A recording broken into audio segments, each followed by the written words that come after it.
We live? Like live? Live. All right, so today I'm interviewing Beyond. I'm usually behind the camera, but today I'm in front of the camera. You ready? Hold up. Welcome back to another episode of Beyond Real Estate. Today we kind of set it up a little different, but that's the power of, being able to run a no huddle or run your own plays when it's your thing and you just focus on expressing yourself live in living color. And we out in the field. We at Big Mama, aka my 13-unit apartment building. We almost at the finish line with the building, but enjoy this episode. Yeah, so these are the most 21 frequently asked questions when it pertains to real estate. Okay, let's go. Start number one. Base simple question. What is real estate investment? Real estate investment is basically where you buy properties, you rehab the properties, you rent them out to collect monthly income. Or two, you buy properties, you rehab them, and you sell them to homeowners. Homeowners are people that are going to live in the property. Those are fix and flips. The first that I described is a buy and hold. So those are two common strategies when it comes to real estate investing. Okay, so why should people invest into real estate? I think people should do whatever they want to do. Like you have to be, willing to learn the game of investing, right? I don't think that real estate is a one size fit all. Some people say that everybody should buy real estate. I don't think that's true. Life is not a one size fit all. So you should only invest in real estate if you're interested in using real estate as a vehicle to help you get time freedom. Okay. What types of real estate can someone watching this invest in? What kind of real estate? Yes. My focus is residential real estate. Right now we're standing in a commercial building. This is my first commercial project. Her name is Big Mama, again, AKA my 13-unit building. But again, one of the reasons why I like real estate is because it's different ways that you can make money in real estate. Like you could start, being a commercial real estate investor. Well, learning the game first. You got to learn the game first. So whether it's commercial real estate, whether it's residential real estate, you just have to decide like which one that you think the best fit for you, and then you go all in with learning that game. And here's another thing: focus on learning. A lot of people look at real estate just for the money, and they come in and they just focus on doing a quick fix and flip without learning the game. Learning the game, knowledge, that's the star of the show. Like you can't go on to make a lot of money, to build a massive real estate portfolio if you don't focus on learning the game, if you don't understand the game, if you're not embed yourself in just getting the knowledge. That's how you're able to make money in real estate. That's how you're able to make money in real estate no matter what's going on with the real estate market, whether the real estate market is up, down, sideways, whether the world is experiencing a scamdemic, pandemic, recession. Right. Knowledge is the key in real estate. So no matter what's going on in the world or real estate, focus on the knowledge and you'll be able to make money in real estate no matter what's going on. Okay. So how can someone finance a real estate investment? How can somebody finance a real estate? Yes. A property? Yes. So one way you can finance it is cash. Cash is king. Cash is king. So cash is one way. Another way to finance a real estate project is personal credit cards. Yes, you can use personal credit cards to finance real estate. I actually bought a property with a credit card for $8,000, and I turned around and flipped that property without doing any repairs for $14,000. You can also use business credit cards. You can use business credit cards. I've used business credit cards to finance real estate. You can also use lines of credit. Another way to finance properties, say you ain't got no credit or no cash, but you one of those people that decide to be a student of the real estate game, aka you focus on getting the knowledge. Now you could partner with somebody that have the cash or the credit because you got the knowledge. Y'all form a partnership, right? And you get paid based upon the knowledge that you bring to the table, and they're going to get paid because they got the cash and credit. Y'all form a partnership, and y'all decide how y'all going to cut the money up, whether it's 50-50, 60-40. But that's why I tell you, the knowledge is the star of the show. No matter what's going on, you can always make money if you have the knowledge. See, it's a lot of people that got money, but they don't have the knowledge of real estate. So their money just sitting. So the money is not the star of the show. The knowledge is the star of the show. Okay, for sure. So how can someone leverage their knowledge? How can someone learn more? What steps do they have to take to learn more? So when you look at knowledge, whether it's real estate, business in general, or just life, that's a lifelong game. Right. You don't stop. Like, you don't read one great book and then you stop reading books. You read a great book, you implement the things that's in the book, then that great book, in the back of that book, it'll lead you to another book. You don't go to one personal development event and then you stop going to personal development events. You continue to go so you can continue to grow.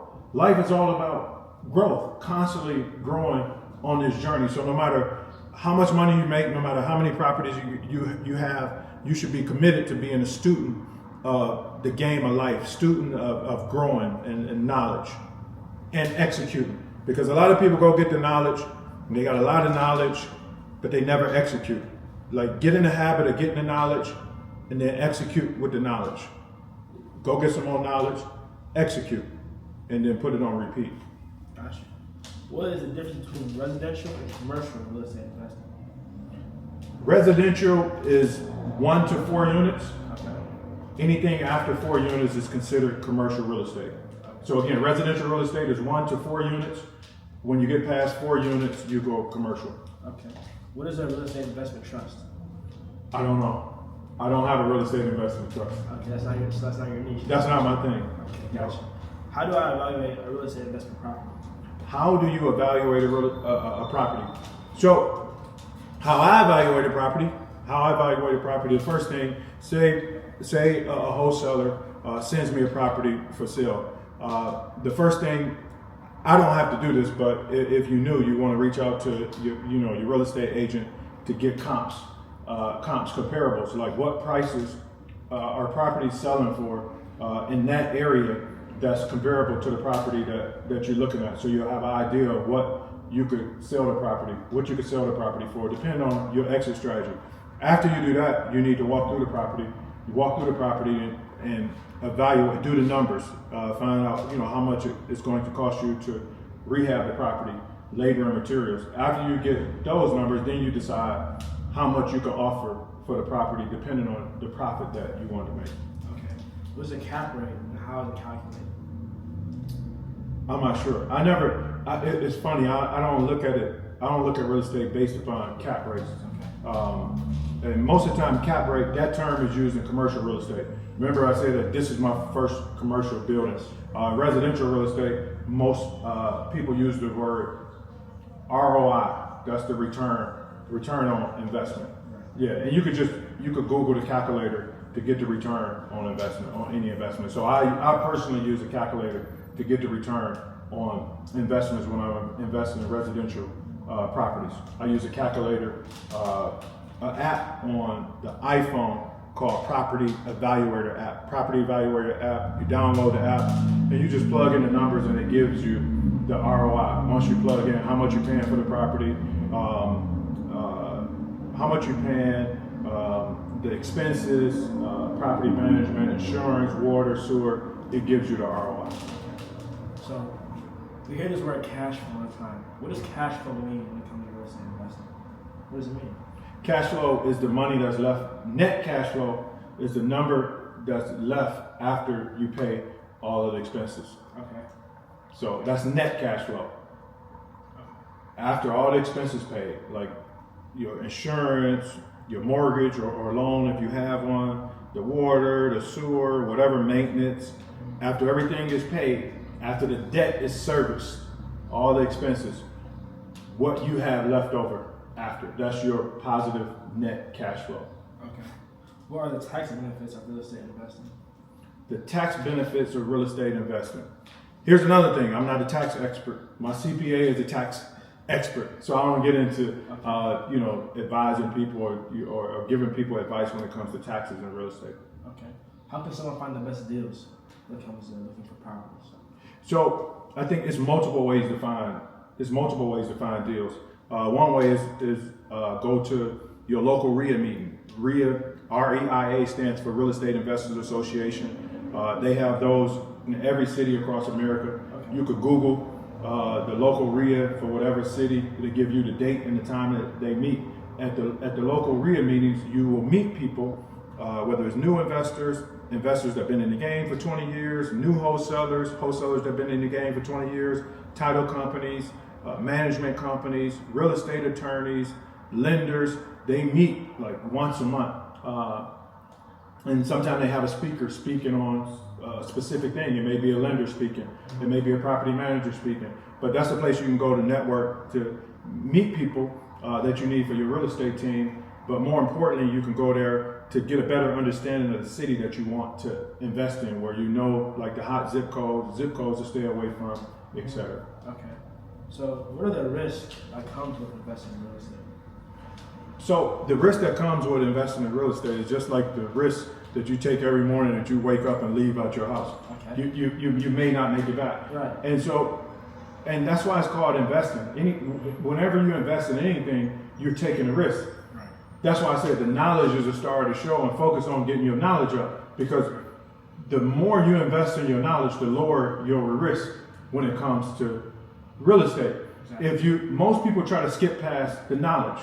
Most people try to skip past the knowledge. Most people feel like, I don't need no mentor, I don't need the network, and they want to do it on their own. And what happens is most of the time they lose on a deal, right? Because they didn't invest in the knowledge. They lose on a deal, then they get a bad taste in their mouth about real estate. But when you look at people that's students of the game, they focus on continuing to invest in their knowledge. Nothing about real estate scares them. Right. That's opportunity for people like me. Very true.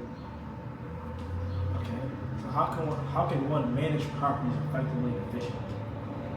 So my philosophy is, if you plan to get in real estate and do something special, because everybody's saying that they want to build generational wealth and create legacies. Like those two of the most used buzzwords on social media.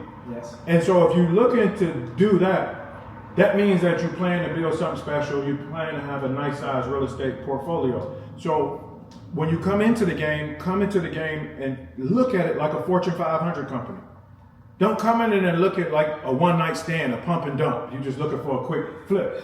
That's not legacy. That's not generational wealth. Right. So if you plan to build something special, come in with the end in mind. Mm-hmm. And when you come in with the end in mind, knowing that you're about to build something, hire the expert to do what experts do. So hire the property management company that's great at dealing with tenants, collecting money, evictions if necessary, fixing toilets. Because most of y'all, before y'all even get any knowledge or anything, y'all say, I don't want to fix no toilets.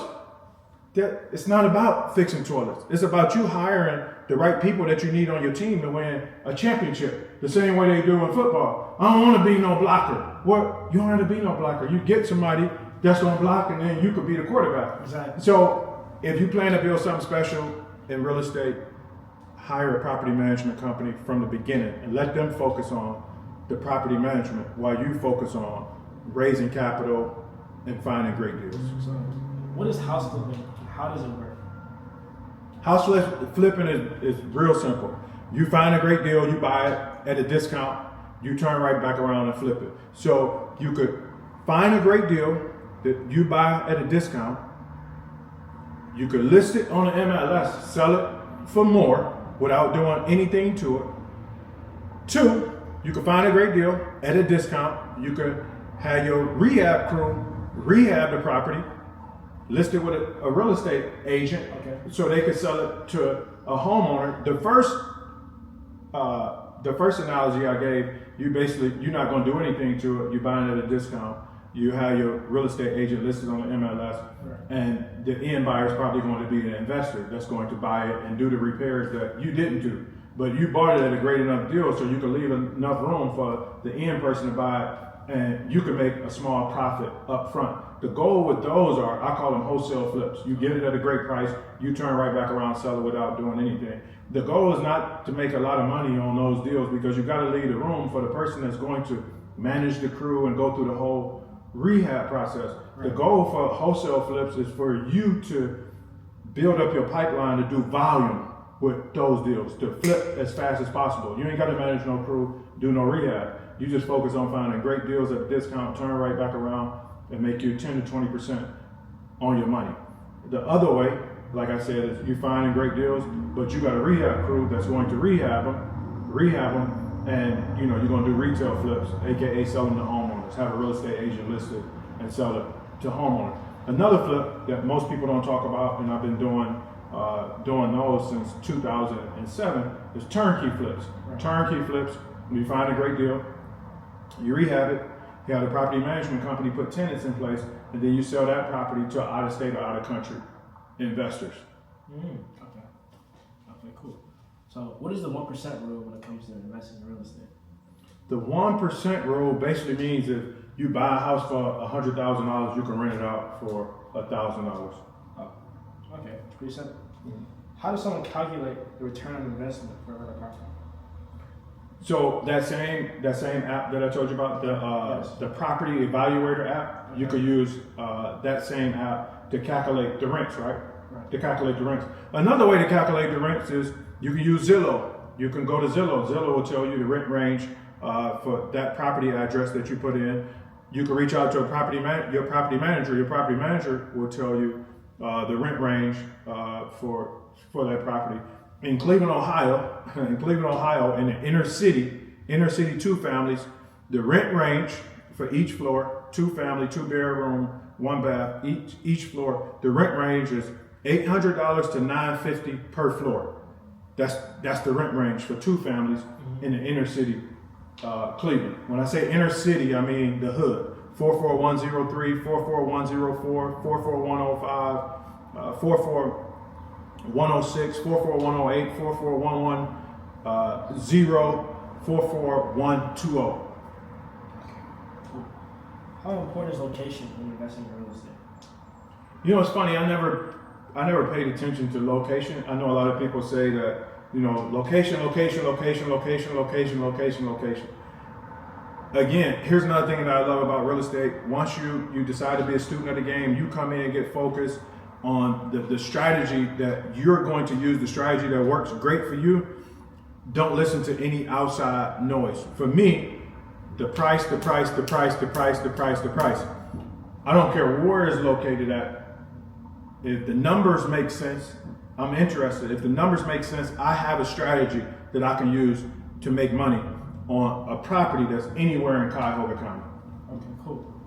So, what are some common mistakes investors start out in making? What are some mistakes that they make right off the jump that someone watching this can avoid?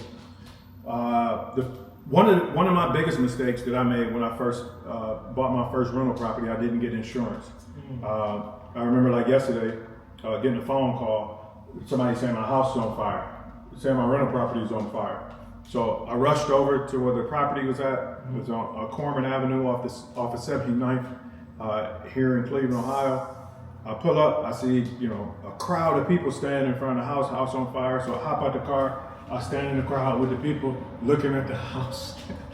I was looking at the house like it wasn't my house. But I was embarrassed. Yeah. You're supposed to be smart and you ain't got no insurance. Right. And the house burned down. So that was one of my biggest lessons, not getting insurance and not treating this business like a business. So as soon as you sign on the dotted line, as soon as you buy a property, as soon as you sign on the dotted line, the first thing you want to do is get insurance. The second thing you want to do after you get insurance, get your utilities cut on so you can get an alarm. That's another thing that I didn't do early on in my real estate career. I didn't get alarms. And so I would have these break-ins all the time. Right. Because I didn't get alarms. Get an alarm. Get an alarm. It just makes both sense to get an alarm. It makes both sense not to cut corners. If you really want to make money in the real estate business, treat it like a business and don't cut corners. Okay. So is it true that you can make money in real estate without putting up any money first, or no? That's not true. How does that work? Is it true that you can make money in real estate without putting up any money? You know, you sound like one of those people pitching the program on social media saying, you ain't gotta have no money, you ain't gotta have no credit, you ain't gotta have no knowledge, no hustle, and I take you from zero to hero overnight. That's not true. The average person can't do that. Okay. Yes, I can do it because I've been in the game for 20 plus years. Right. Like, I got the knowledge, I got the relationships, I got the resources, but the average person can't do that. My advice is don't listen to any of those people that's telling you that you can get in the game of real estate and you can make money without having any credit, any money, no hustle, no nothing. Like, you need something to be able to make money in real estate. Otherwise, you're going to spin your wheels. Like, you coming into something, looking for something for nothing. Right. And most of the time, people pitch that when they're selling you a wholesale course. Like, you don't need anything. Here's the thing with that. With wholesaling, the whole purpose of wholesaling, well, the main focus of wholesaling is to find people that need to sell their property. Not people that want to sell. Find people that need to sell, and you having a conversation with them in order to get their property under contract so you can assign it to somebody else.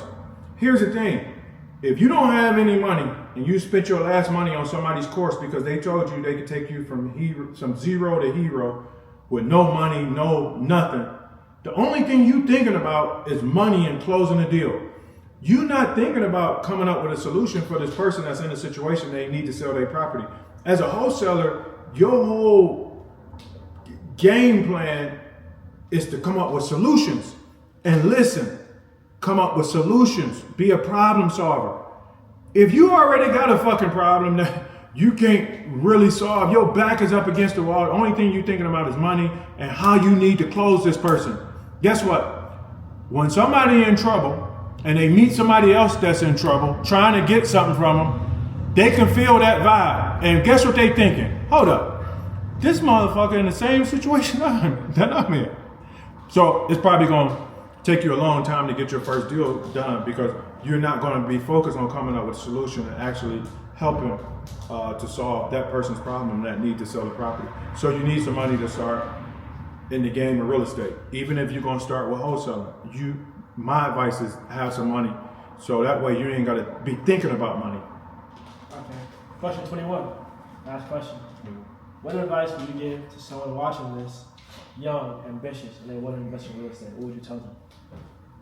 Young, ambitious, and they want to invest in real estate.